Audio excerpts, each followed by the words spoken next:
What's going on YouTube? I'm the Planet Rocks and welcome back to another playthrough of Chess of Blades. So just to remind you, please do subscribe to my channel, hit the bell for notifications, please do like and comment on this video. You can also follow me on Twitch and on Twitter. You can also like and follow me on Facebook, where I am the Planet Rocks on all of those websites as well.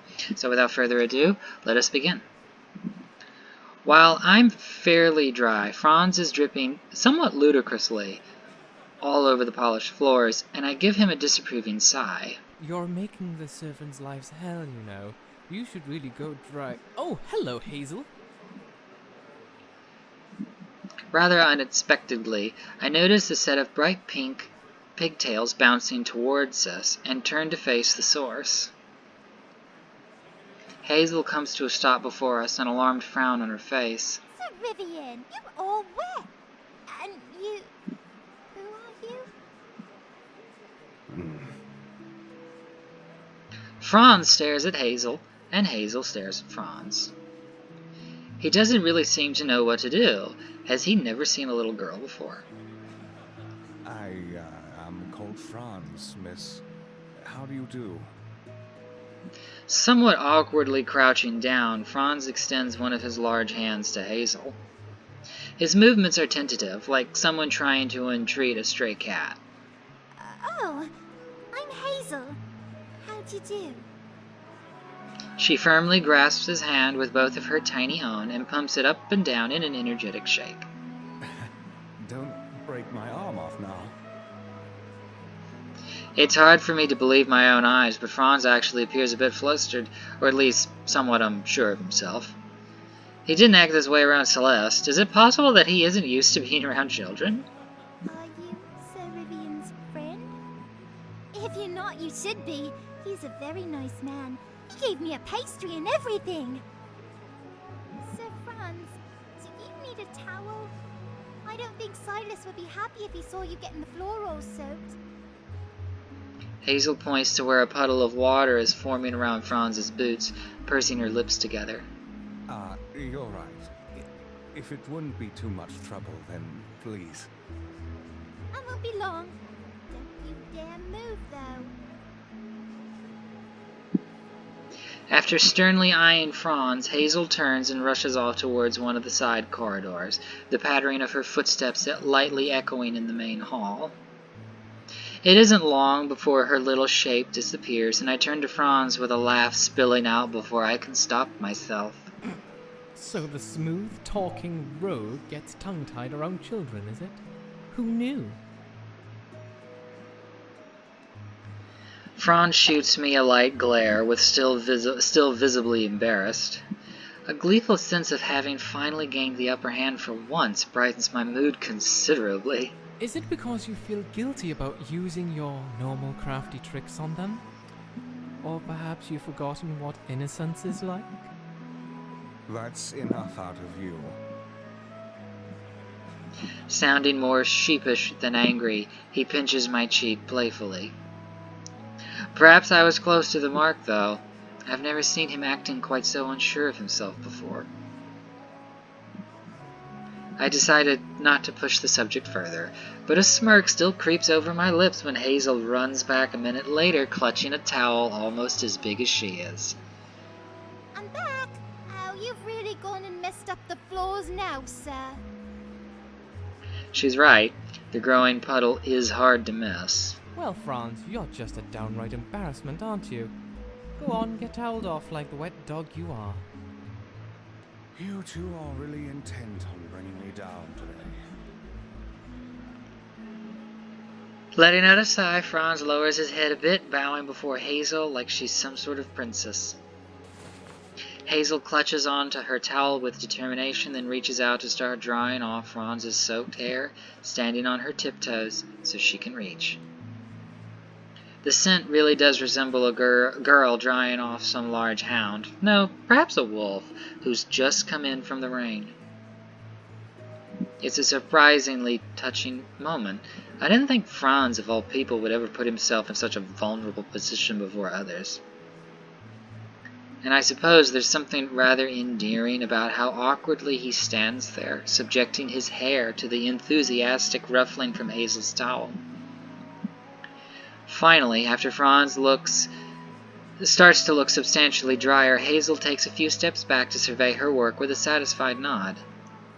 There, now you won't ruin the carpet. Franz lets out a slightly embarrassed cough, smoothing back his ridiculously ruffled hair with one hand and scratching the side of his neck. Thank you, Miss Hazel. You've saved both the carpet and me, it seems. Hazel beams in response and tucks the towel back under her arm, seeming rather proud of herself. Well, I need to be getting back now, but you two take care of each other, okay? I'd be lying if I said I wasn't startled when Hazel addresses Franz and me firmly. You're both my friends now. So, Sir Franz, make sure Sir Rivian doesn't get into any trouble. That's rich coming from you.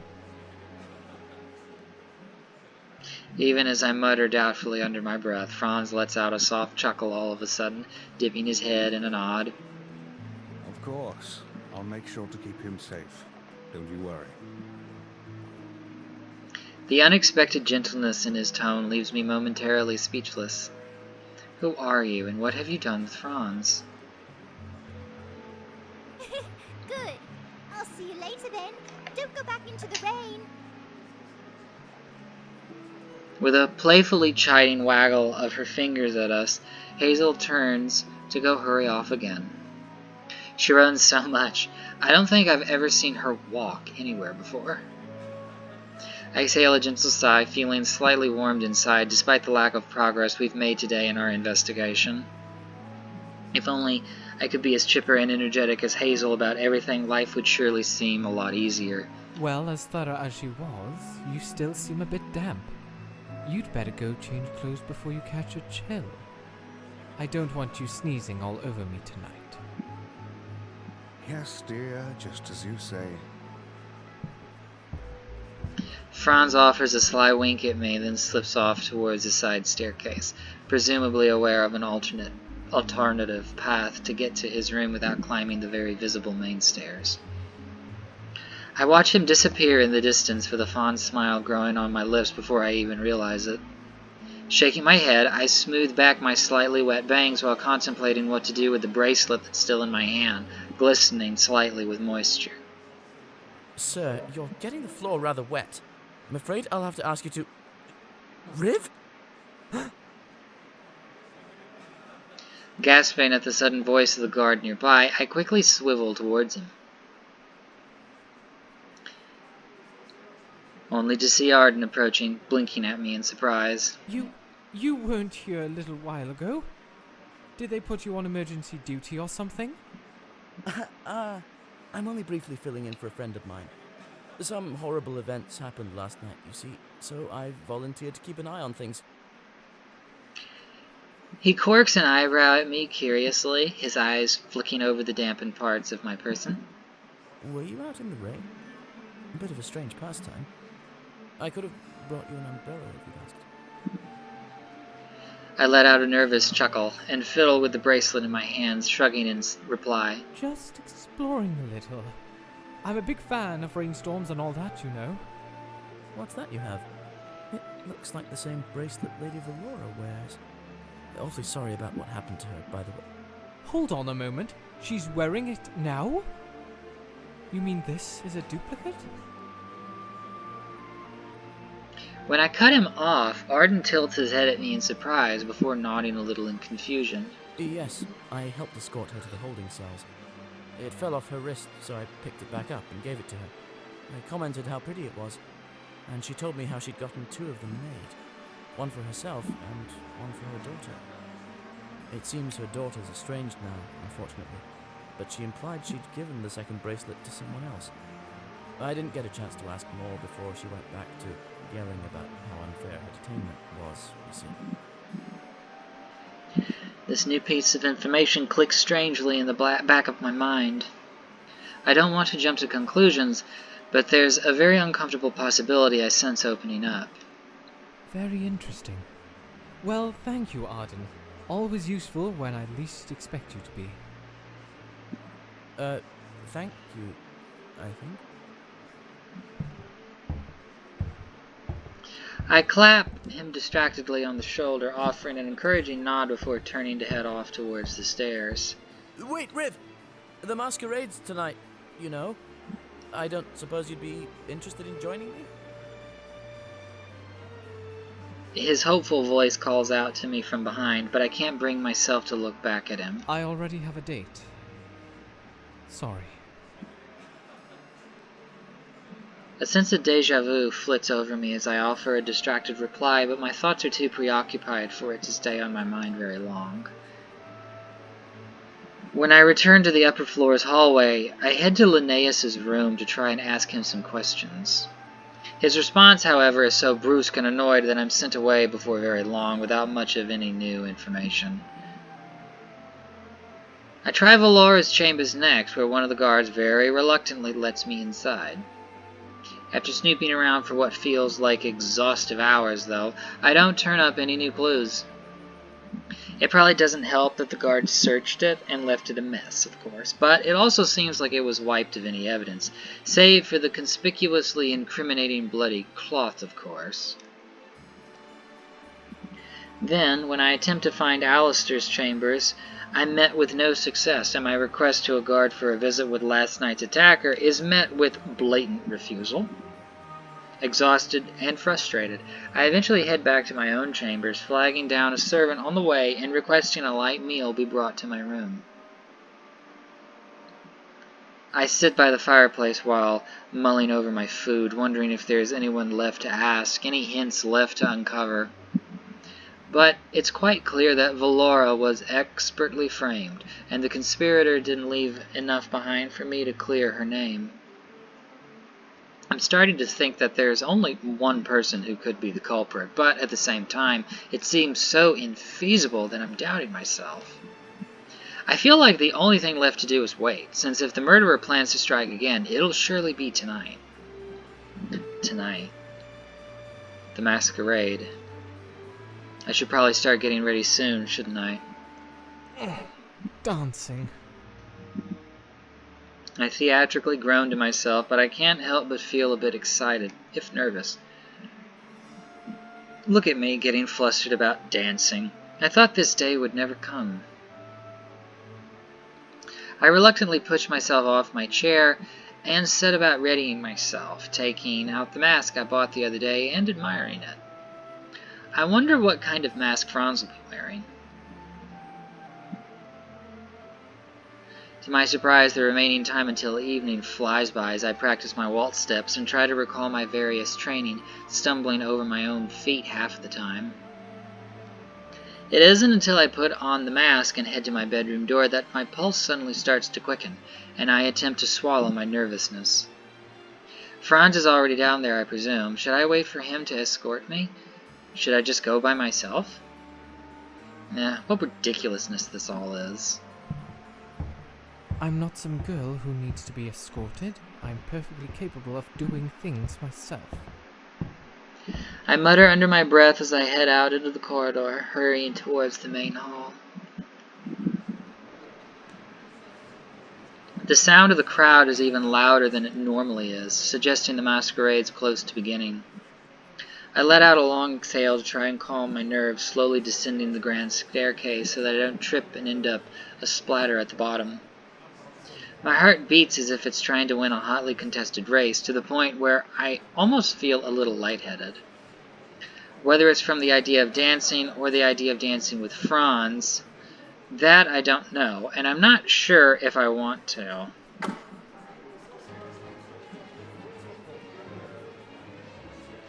I step through the ballroom doors and onto the floor, biting my lip and adjusting my mask anxiously. The swell of music greets me, as does a smattering of colorful dresses, suits, and masks of all shapes and designs, each one exquisite in a macabre, mysterious way. Just think, in this sea of masks, the murderer could be dancing without fear, waiting for another chance to strike. Everyone looks so different in their exotic costumes, and I can't recognize a single familiar figure in the crowd. But rather than anxiety, the feeling that wells up inside me is something dangerous, exciting, thrilling. This is the true chessboard of the court, and we are all its faceless pieces. Can a piece become a player? Do we dance of our own accord, or because of someone's whims? I think, at last, I understand why my father sent me here, and what he wanted me to witness firsthand. This is a trial by fire, but I'll be damned if I won't hold my own against these pawns and carry on the fear of the Varison name. My, how ravishing. A little prince all lost and alone. Might I ask your hand in a dance? A low, sensual purr rumbles in my ear from behind. I slowly turn to see Franz standing before me, half of his face hidden by a rustic, roguish mask that leaves his eyes accented like two mischievous emeralds. I'm sorry. My parents told me not to talk to strangers, even the especially dashing ones. A slow grin spreads over Franz's face, his gaze focused on me with enough intensity to be embarrassing, and he slips one arm around my waist.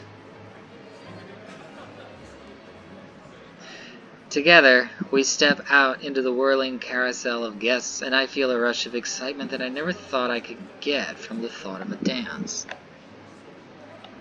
Franz takes my hand in his own and places his other upon my waist, apparently unable to keep himself from giving a playful squeeze. I rest my own free hand atop his shoulder before hesitating, offering up a silent prayer that he's experienced enough in this for the both of us. Perhaps he recognizes my nervousness, since the wolfish smirk on his lips widens, and his eyes shine with the powerful confidence of someone truly in his element. Just relax. Imagine it's only the two of us, all alone beneath the moonlight, dancing for an audience of stars. He leans in to murmur this against my ear, and my eyes slowly drift closed for a moment. Then, as I reopen them to glance at Franz, he starts to guide me in a steady waltz, his movements dominant but not overpowering. The dancing lessons I'd taken at home but tried to forget now resurface in my mind. My steps start to come naturally, and I fall into a rhythm with Franz, barely having to think about anything other than not flushing under his infatuated gaze. I look up into his heavily lidded emerald eyes, wondering what numerous secrets are hiding behind their surface. There's so much he hasn't told me, and suddenly I find myself wanting to know it all. Despite all his ridiculously bawdy flirting and the casual flippancy of his attitude, there's a true passion behind that facade. And I find myself growing addicted to the longing, hungry way he refuses to tear his gaze away from me. Oh, what an adorable couple they make. I wish I could find someone to dance with me like that. The joy of young love. Oh, to be that age again. The music shifts from a waltz to a faster, livelier piece, but rather than being caught off guard, I find myself naturally able to quicken my steps. Our movements quicken as we settle into a perfect harmony, and Franz sometimes twirls or lifts me in a sudden, daring way, like he's trying to see if I can match his unpredictability. But when I stop trying to focus too much and instead just let the rhythm and my competitive instinct take the reins, I easily spin with his twirls and find the pace of my steps each time he sets me down after a lift. The tempestuous music begins to feel more and more like a breathless, erotic dance, and I occasionally hear a few giggles or thrilled coos from a few observers every time we add an extra move into our quick steps. In the midst of my dizzy thoughts, I can't help but notice how unusual it is for us to spend so much time together without exchanging a word. And yet it doesn't feel strange in the slightest.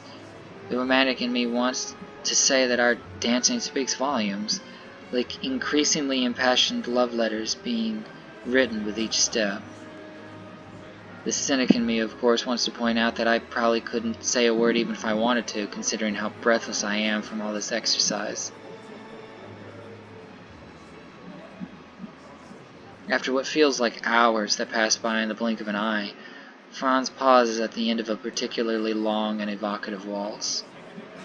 His broad chest rises and falls with quiet, heated breaths as he keeps a firm grip on my hand, pulling me away from the center of the ballroom. Trying to catch my own breath, I pant softly as I follow him into a little corridor connected to the ballroom's side, my legs feeling a little wobbly beneath me. Franz? Where are we going? My breathless question isn't met with no answer. Instead, Franz heads for a small door in the hallway, tugging it open and pushing me inside with obvious impatience. Okay, guys, I think I am going to call it a day there.